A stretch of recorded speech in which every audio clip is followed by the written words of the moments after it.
Magandang gabi po mga kaibigan, at sa pagkakataong ito, punto por punto review po tayo. Ibig sabihin, mayroon tayong tampok na video na ating panonoodin. At habang tayo manonood is tayo mag-iingay sa pagbigay ng komento. So narito po yung video ating panonoodin ngayong gabing ito. Yung aming nangyaring debate sa pagitan namin dalawa ni Dino Diaz, no? Na recap ko lang. Maganda to panoorin tong muli, ating i-review yung nangyaring bangayan sa pagitan namin dalawa ni Dino. Ito panoorin. Okay, so dyan natatapos ang unang pahayag ng ating affirmative, Brother Dino Diaz ng Baptist. At syempre, dako tayo sa 10 minutes na first cross ng ating negative, Brother Jando ng Catholic. Your time start now, bro. Tanong. Okay, unang tanong. Ginamit mo ang sinabi ni Brother Junre. Napanood mo ba yung pagbibigay linaw ni Brother Junre sa linyang yan o hindi? Sagot? Napanood ko. Okay. Naririnig ba ako? Yes. Okay, napanood daw niya. Yung paglilinaw ni Junre, napanood daw niya. Tuloy.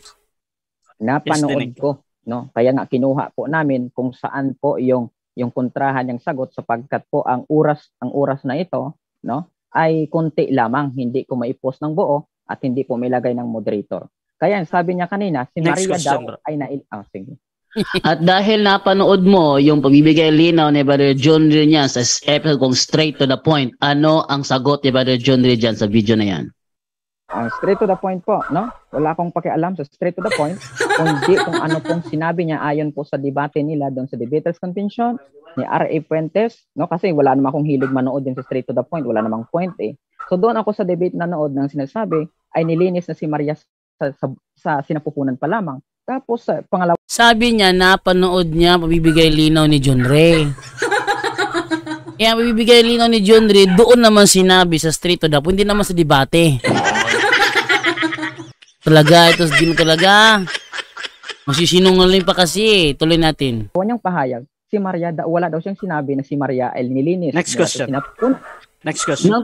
Nang tinanong kita kanina kung napanood mo ba ang pagbibigay linaw ni Johnny, sabi mo oo. At ang kanya pagbibigay linaw ay nasa straight to the point. Ano ang sinabi niya doon? Mali. Ang paglilinaw ay nasa debate. Ayan. Hindi. Ang debate, yun yung panahon na nag-aargumentuhan kayo.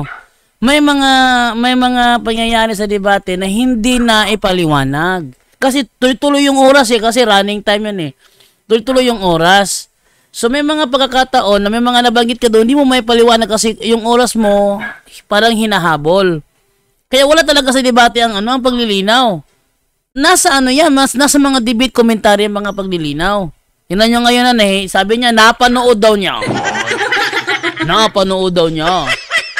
Pero, tingnan mo yung mga debate ko sa mga kahit sino na debate ko, hindi ba? Yung aki pabalaga, yung aming debate ni Brese Balansag. Di ba? Ang paglilinaw, doon yun na ilalabas sa debate commentary, parang ganito, gumagawa ko ng debate commentary. Ito lalabas yung mga paglilinaw. Oh, hindi sa mismong during the debate. Hindi na panahon na para paglilinaw kasi kakapusin ka sa oras. Ang paglilinaw wala talaga sa debate. Ito talaga si Dino Diaz talaga, sinungaling. Pero nanahimik na itong taong ito, no? Nasaan na kaya itong taong ito? Wala na akong narinig tungkol sa kanya. Nga po, mayroong cross-examination, yun yung paglilinaw at pagsasagot. Mali yung unawa mo. Paano kung maglilinaw doon sa debate na tapos na ang debate, di tulad po ninyo na nagre-rebut kayo tapos na ang debate at ipalabas ninyo na gusto namin magpasikat sa punto por punto. Nagre-rebut. Ang tawag dyan, debate commentary. Ang tawag dyan mga kaibigan is debate commentary. Kapag nagsasagawa ka ng debate commentary, talagang gagawin mo yan after the debate, hindi during the debate. Ano ba naman ito si Dino Diaz? Sinong gumawa ng debate commentary na during the debate? Meron bang nagsagawa ng ganon? Debate commentary gagawin during the debate? Ang debate commentary after the debate, not during the debate. Palpak talaga si Dino. Next question. So, tinatanggap mo na hindi mo pala napanood ang pabibigay linaw ni Brother Junre sa naturang sinabi niya sa naturang video? Napanood ko doon sa debate, sa cross-examination sa debaters convention. Wala nga sa debate nilabas ang paglilinaw eh. Matigas talaga ulo. Matigas ang ulo. Wala sa debate nilabas ang pagliliwanag. Nandoon nilabas sa debate commentary. Napanood ko, nandyan po. Kasi yung final conclusion kulang 5 minutes lang. Yung moderator natin, kaya nga po na-share ko ang video. Kung gusto mo, ibigay ko sa iyo ang full video. Next question. Next question. Next, sabi, ang tema mo, kontrahan ng aral. Saan sa aral namin mo nabasa na kinokontra ni Junre ang aming aral? Yan, magandang tanong yan. Ang tanong niya, ang kanyang tema, kontrahan ng aral. So, anong aral ng Iglesia Katolika ang kinokontra ni Junre? Magandang tanong ito, no? Hindi ko na ano ito eh. Anong aral ng Iglesia Katolika ang kinokontra ni Junre? Kailangan dito makapag-provide siya dito ng opisyal na aral ng Katoliko, tapos ikumpara niya sa sinabi ni Junre, doon malalaman kung kinontra nga ba talaga ni Junre ang aral ng Katoliko. Kung wala siyang may provide, bagsak ang kanyang tema. Tuloy. Ito tulad na lamang ng sinabi niya kanina, si Maria ay nilinis daw, no, mula sa sinapupunan. At maya-maya kinalaban niya. Hindi niya na daw sinabi na si Maria ay nilinis mula sa sinapupunan. Time stop na, time stop. Okay, objection natin, negative, ano yan? Hindi ko hinihingi ang kanyang opinion, moderator. Ang hinihingi ko yung aklat Katoliko na kinontra ni Junre. Sabi niya kasi, yung kanyang tema kasi... Yung ating internet nawala. Tuloy natin. Naputol ba? Sino bang nawala? Si Bro Jando atang nawala. Si Jando ata, ayan. So, time stop muna mga bro. Hintayin natin makabalik si sa live bagong dito nga. Ngayon ay Nasaan ako nun bro? Nakalimutan ko saan ako. Yung sa ano mo bro, sa objection. Ang objection ko brother moderator is hindi ko hinihingi ang kanyang opinion. Ang hinihingi ko ang opisyal na aklat ng Katoliko na sinasabi niyang kinontra ni Junre. Okay. So, ina-analyze ko yung objection mo bro, no? Naghihingi ka ng any reference, title ng book, etc. Kung ano pa yan. Doon sa kinontra daw ni Junre. So, ano yung counter objection mo dyan bro Dino? Or maghahatol na ako bro? Kaya ang counter objection ko moderator, hindi po categorical. Therefore, sasagot po ako anong gusto kong isagot. Ayon. Yes, tama. Hindi categorical ang tanong. Ibig sabihin, ibigay mo ang pangalan ng naturang libro, anong pahina, ano ang nakasulat sa loob na siyang kinokontra ni Junre. Hindi kailangan ni categorical question yan. Sagutin niya lang kasi yung tanong niya, huwag mo sabihin sa'yo, matanong ako ng 1+1, sasagot ka, araling panlipunan. Kasi hindi naman categorical question yung 1+1 eh. Kaya kasagot ako ng gusto ko isagot, araling panlipunan. Mali yun. Parang lang yung joke-joke na kapitbahay namin ba? Lahat ng itanong mo sa akin, sasagot ko English. Uy! Talaga? Oo! Lahat ng itanong mo sa akin, itanong mo na lahat. Ang isasagot ko sa'yo, English. O sige. Ano yung kinamatay ni Jose Rizal? English. Anong lingwahe meron ng Pilipino? English. Ano yung nilabhan ni Aling Nena? English. Parang ganun ba? Sabi niya, ang tanong hindi categorical. Sasagot siya kung anong gusto niyang isagot. Isagutin mo kung ano ang tamang sagot. Hindi pwede yung sagot mo, hindi naman responsive sa tinatanong. Pakinggan din kung ano sagot ni Dino Diaz dito. Po sa kanyang tanong, sapagkat malinaw po, no? Kasi ang paksa kong pinapatunayan, hindi ayon sa opisyal na turo ng Katoliko. Ay, mali! Mali! Palpak! Kasi kapag sinabi niya kontrahan ng aral, opisyal na aral ang kukontrahin. Opisyal na aral ang nagkukontra. Hindi yung mga pahayag lang kasi yung mga namamahayag kasi minsan nagkakamali. Kailangan sa opisyal talaga na aral. Huwag mo sabihin hindi opisyal na aral. Palpak itong si Dino dito. Tuloy natin. Kundi ang paliwanag ko Okay. o ang ano ko ay ang aral po nila ng Katoliko ay kontra-kontra mula Okay. mismo po kay John Ray. Therefore po, Bro Rasha, kung sabihin niyo ito hindi official ang pagtuturo ni Okay. John Ray, lalabas po ito nakasinungaling Okay na, bro. sinungaling nga. Okay na bro, Oh, yeah. ganito bro Dino. Wait lang bro ha. So okay na yan, naintindihan ko na. So ganito bro, meron tayong rules bro na kung ano yung tanong, yun din yung isasagot mo. Ngayon humihingi yung ating negative ng ano daw yung reference title daw bro ng reference ba. Ngayon, kung makakapagbigay ka bro, bibigyan kita ng 20 seconds pero pag pagpapaliwanag mo lang, bibigyan kita ng 10 seconds diyan. So, Bro Dino, saan ka doon, bro? Paliwanag moderator, Sige, bro. unang moderator, di ba? Walang maipakita. Walang maipakita. Walang patunay. Ang ginagawa niya, chap-chap. Pinagcha-chap-chap, tapos pagkukoto-kontra, walang pinagkaiba sa INC ni Manalo ito. Nang pinagkaiba. Yung ginagawa sa mga sinasabi ni Lisoriano, pinagpuputol-putol, pinagkukontra niya. Ano ba talaga totoo, Brad Eli? Parang ganun ba, no? Mali. Hindi niya napapatunayan yung kanyang tema doon kasi wala siyang may pakitang aral na Katoliko na kinukontra ni John Ray. Oh, di bagsak si Dino Diaz sa debating ito. Una po sa roles Proceed, ay bro. kung ano po yung kanyang kung anong nilatag doon siya magtanong. So ayun po, nasagot ko po ng malinaw at tamang-tama nga talaga. Teka. Nasa rebuttal stand na to eh. Official talaga na dahil po ginamit. Next question, bro. Next question na, bro. Yan na yung sagot niya, bro. Dito. At dahil nilatag mo na aral ng Katoliko ang nagkontra-kontrahan, anong aral ng Katoliko nga ang kinontra ni John Ray? Ito. Ang aral po ng Katoliko na kinontra ni John Ray, na sinabi ni John Ray kanina, si Maria inilinis lamang sa sinapupunan. Yun, aral yun ha. At sa huli, no, sinabi niya na hindi na daw niya tinuro o sinabi na si Maria nilinis mula sa sinapupunan. Kaya po napatunayan po natin dito na kontra-kontrahan ang katuruan ninyo na ito nga hindi nga talaga mababasa. Next question. Paano mo papatunayan na kinontra ni John Ray ang aral ng Katoliko kung wala ka palang may pakitang aral ng Katolikong kinontra niya? Eto, napatunayan ko based sa sinabi po ni John Ray at si John Ray po ay Katoliko at ang nanggaling sa kanyang aral, therefore yan po ay aral ng Katoliko. Ay, mali. Mali. Ang tawag dyan, fallacy of presumption. Hindi porkit sinabi ng isang Catholic faith defender, babas bibig ng isang Catholic faith defender, lilitaw na yan ang opisyal na aral ng Katoliko. Bakit? Maraming Catholic faith defender ang katulad din sa mga SDA. Nag-iimbento rin ng ng aral, tapos yun ang aral. Halimbawa ganito opisyal na katuruan na simbahang Katoliko na literal na ang Diyos namatay.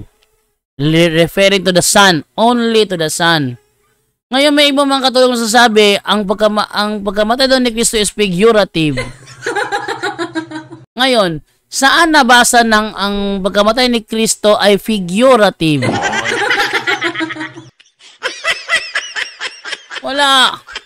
May Katoliko nagsasabi na yung vision na nakita, mga CFD yun vision na nakita ni Peter sa Gawa 10 ay literal. Literal na papakainin siya ng hayop mula sa vision. Literal daw. Mga CFD yun. CFD from Cebu. Natuturo literal daw. Napapakainin si Pedro ng mga hayop na nasa vision. At meron ding mga CFD na nagsasabi na literal doon na may hayop doon sa langit sa pinakita kay Pedro. Pero walang ganong katuruan ng simbahang Katoliko. Hindi porkit lumabas sa bibig ng isang CFD, sabi mo na, CFD yan natural. Aral ng Katoliko yan. No, i-double check mo muna. Double check mo muna. Oh. Kung makapag-provide ng reference ang naturang CFD, ito ang ganitong turo ng aral ng Katoliko, yun na. Tinan mo yung punto por punto, si Brother Angel, lagi naglalabas siya ng mga referensya, pwede siya mapagkamalang gumagawa ng nag-iimbit ng sariling aral niya. So, ganyan din yan. Ito, Dino Diaz, wala may petas Dino Diaz ito eh. Bagsa talaga Dino Diaz talaga eh, ito. Turo po ninyo na pilit mo dipinsahan ang kanyang pagkakamali at pagsisinungaling ayon po sa naturang debate. Next question. Tinatanggap mo ba tinatanggap mo ba na sa turo ng Katoliko si Maria ay nilinis ng preventive redemption? Yes or no? Ano? Bakit po? Hindi daw turo sa Katoliko daw na si Maria ay nilinis ng preventive redemption. Oy, turo yan, oy. Ate tanongin si ChatGPT, ha? Oh, para malaman, turo ba? Turo ba sa Katoliko? Na si Maria ay nilinis gamit ang preventive redemption. Oh, preventive redemption. Oh. Ano ang sagot? At turo ba sa Katoliko? Nagno siya. Nagno. Hindi daw turo. Basahin natin kung hindi ba turo. Ayan. Ang sabi, oo. Sa turo ng simbahang Katolika, si Maria ay nilinis sa pamamagitan ng preventive redemption. Tinatawag ding preventive grace o preventive sanctification. Ito ang opisyal at dogmatikong aral tungkol sa Immaculate Conception. Sabi ni Dino, no! Sangayon ka ba na turo ng simbahang Katoliko na si Maria ay nilinis sa sinapupunan gamit ang preventive redemption? Sabi niya, no. No. Para bang baka. No.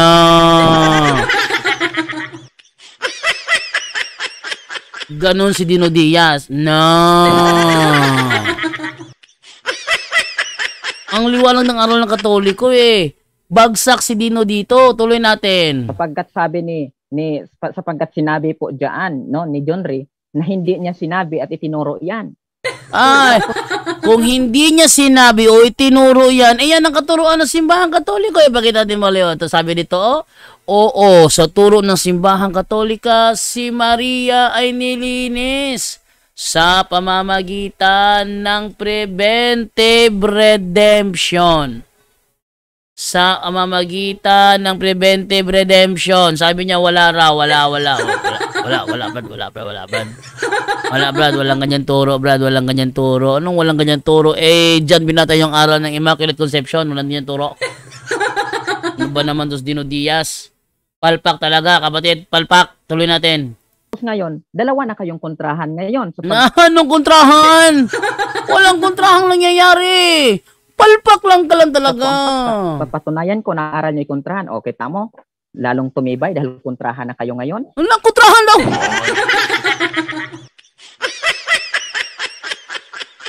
Ang tawag dyan, fallacy of presumption. Nag-a-assume siya ng isang bagay, hindi pa napapatunayan. Tuloy. Next question. Saan mo nabasa na aklat ng Katoliko na hindi tinuro namin na si Maria ay nilinis ng preventive redemption? Ito, tinatin na sasagot pa siya. Sabi niya kasi wala raw wala. Tinatin na sasagot pa siya dito. Sabi ko nga, hindi nga ako agree doon kanina sa... Ay, mali! Tinanong ko siya. Sang-ayon ka ba na turo ng simbahan? Sabi niya, hindi siya sang-ayon na turo ng simbahan yon. Tapos ngayon, iba yung kanyang reason na hindi ako agree sa turo na yon. Di meron nga. Di meron nga turo, hindi lang siya agree. Aliwanag, di ba? Meron nga turo, hindi lang siya agree. Sabi niya, hindi ako agree na may turo. Tapos ngayon, agree siya na may turo, hindi lang siya agree sa turo.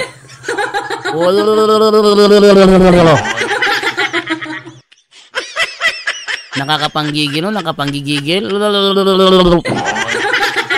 Gigil ako? Tuloy natin.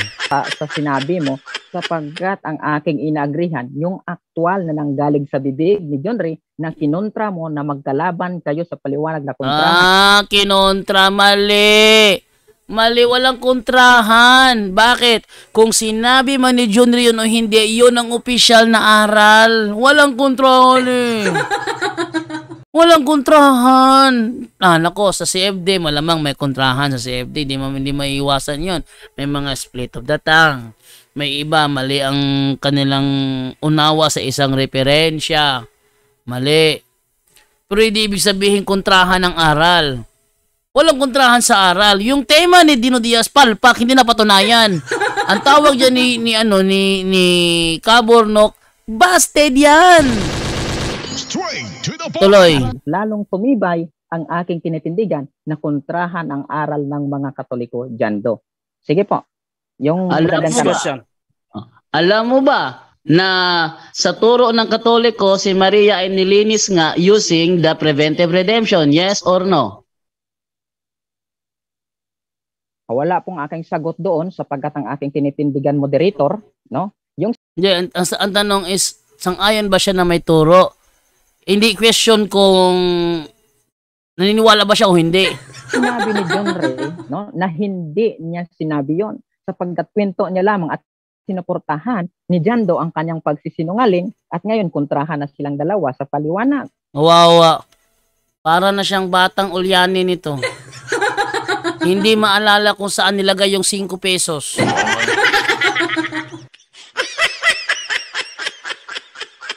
May pinagbabatayan. May pinagbabatayan na aral. Yung sinabi ba ni John Ray, salungat ba sa aral? Yun ang tanong. Hinahanapan ng ebidensya, may papakita ba? Walang naipakita. So malinaw po yan na kontrahan sila.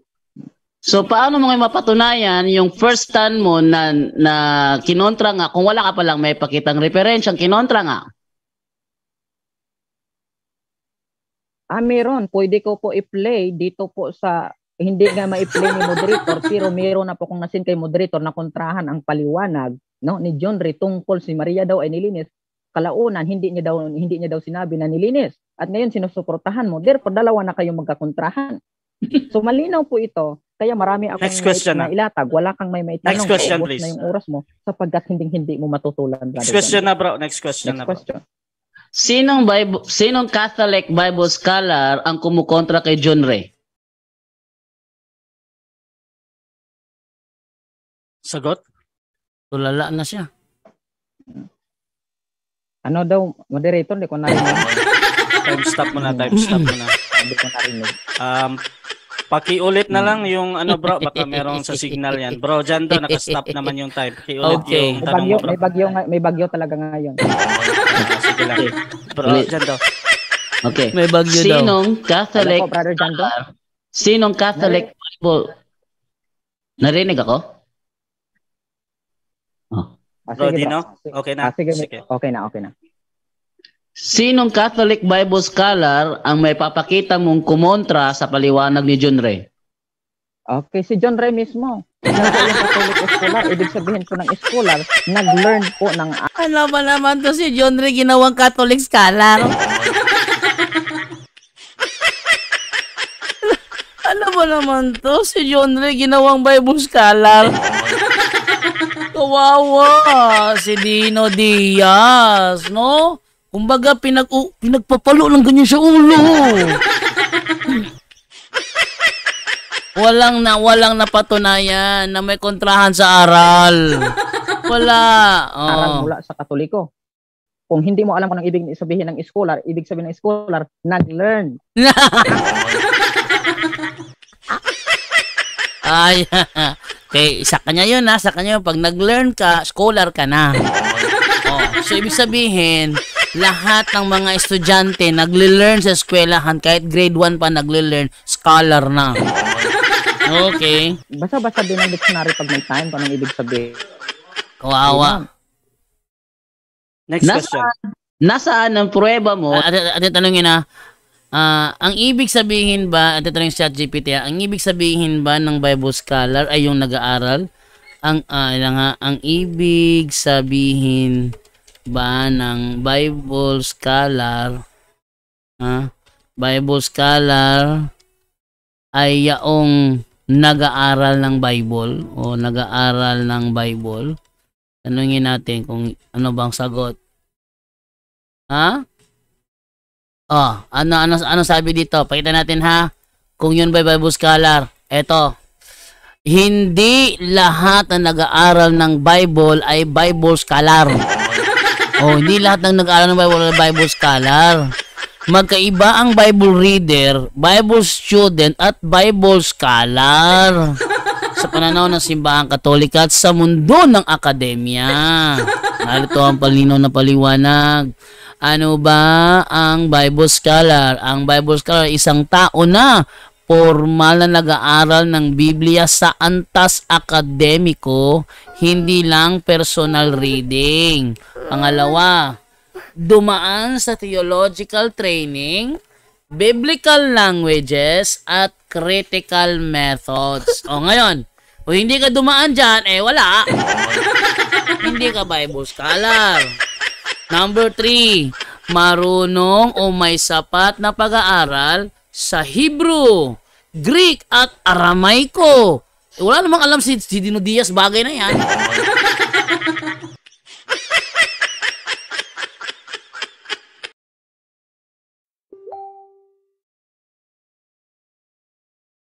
Palpak si Dino Diaz. Tapos, ano pa? May background sa biblical history, archaeology, patristics, church history, biblical exegesis at hermeneutics. Wala ganyan si Dino Diaz eh. Wala ganyan. Maging ang si Junri, wala siyang ganyan eh. Kompleto, archaeology? Wala. Kadalasan may degree, Bachelor in Theology.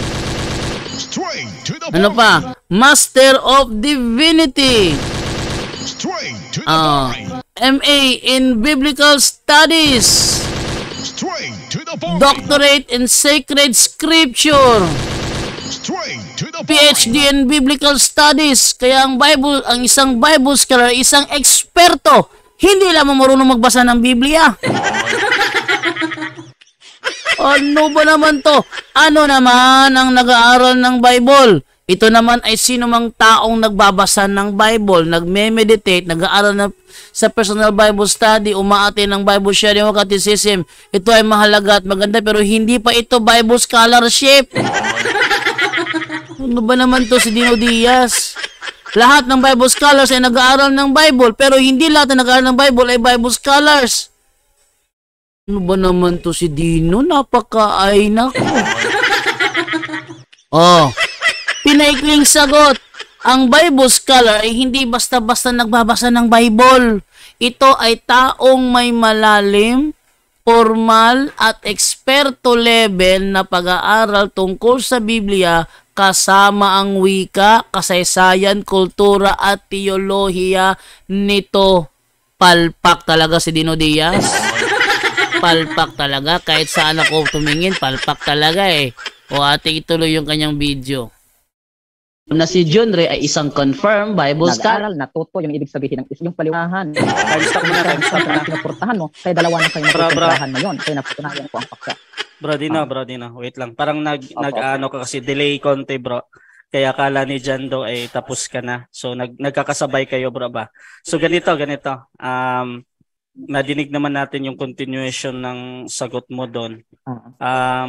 Okay na yung signal natin, bro. Bro Dino, okay na ba? Subukan ko nga bumalik, bro. Sige, bro, kasi So, ano na ba? Direkta na pa yun. So, malinaw na ba yung aking boses? Malinaw ka dito sa akin, ha? Pero si Dino. Nakikita ko kasi delay konti sa'yo. Ganito na lang, baka pwede, si Jando, pag maghintay na lang siya at least 3 seconds siguro. Bago siya sumagot. At ikaw din, bro, maghintay ka din, bro, at least 3 seconds doon sa delay ba. So pag nadinig mo na natahimik, 3 seconds, tapos doon ka na, papasok ka. So, bro Jando, tuloy tayo sa tanong, bro. 3 minutes and 24 seconds, bro. Tuloy, bro. Okay. Meron ka bang maipakita na Catholic, na si John Ray ay isang confirmed Catholic Bible scholar? Yes, may naipakita po akong video na si John Ray po, ibig sabihin na niya Document, hindi video. Ayan.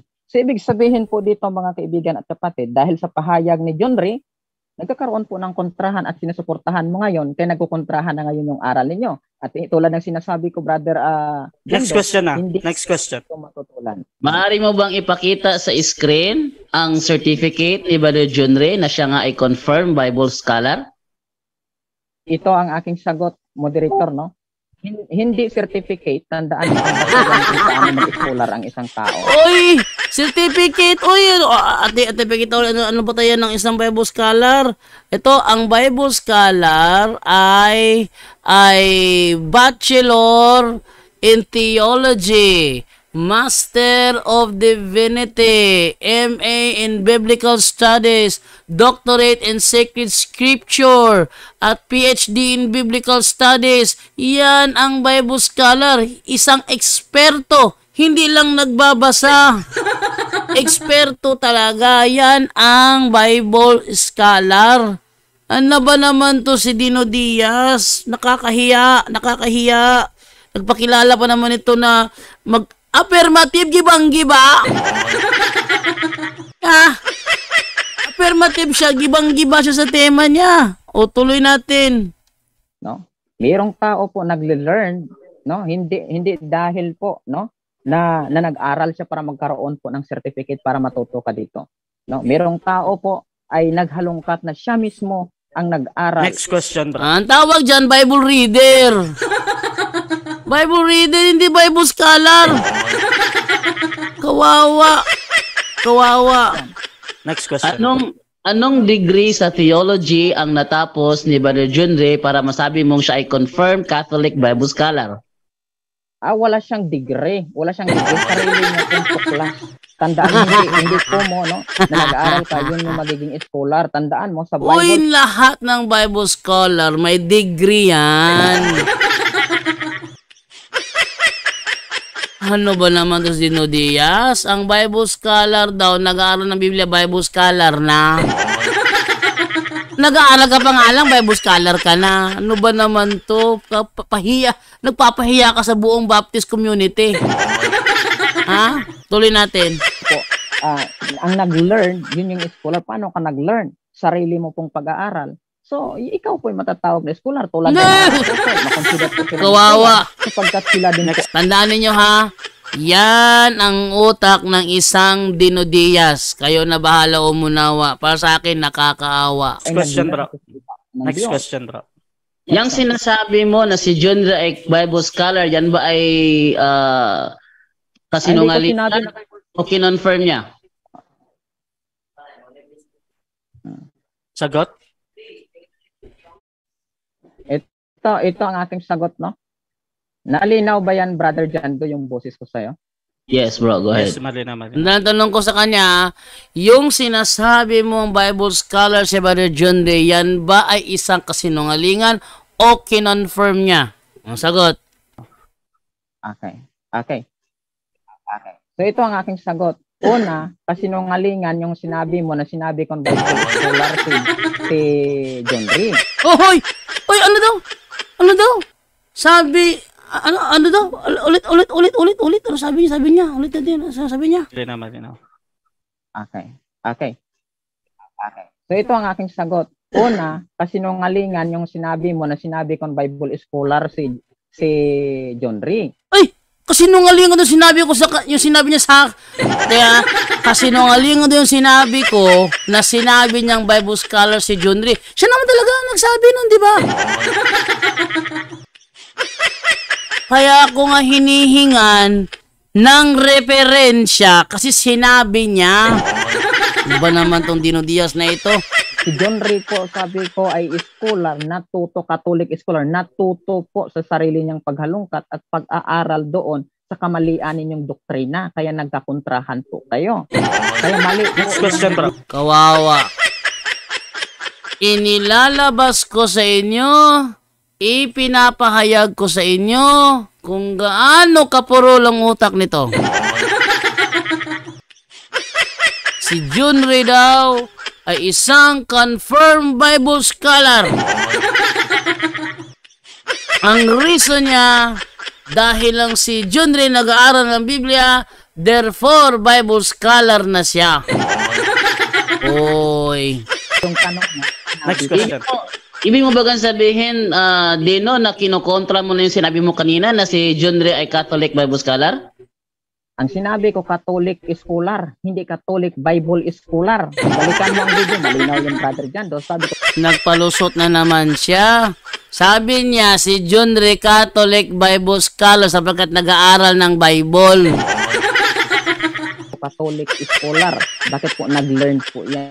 Nag-learn po siya. Kasi tandaan mo, sa Bible hindi kayo nag-learn kaya hindi ko matawag na Catholic Bible scholar. Wala kayong alam sa Biblia. Ay, eto, ano naman ito? Isa na ito, Strawman fallacy na naman ito. Strawman fallacy. Kumbaga, gusto niya ako pahabulin sa strawman na ginagawa niya, hindi ako hahabol dito. Strawman fallacy ito. Sabihin, lumiliko na siya kasi nakita niya pagkaipit niya dito yung kanyang kamangmangan. Nailalanda ng kanyang kamangmangan. Kaya nag-strawman fallacy na siya. Tuloy. Next question. Kaya nga po, Next puntahan question. yung paliwanag mo. Next question next question. Nasaan ang certificate na may pakita mo si John Ray ay Catholic scholar?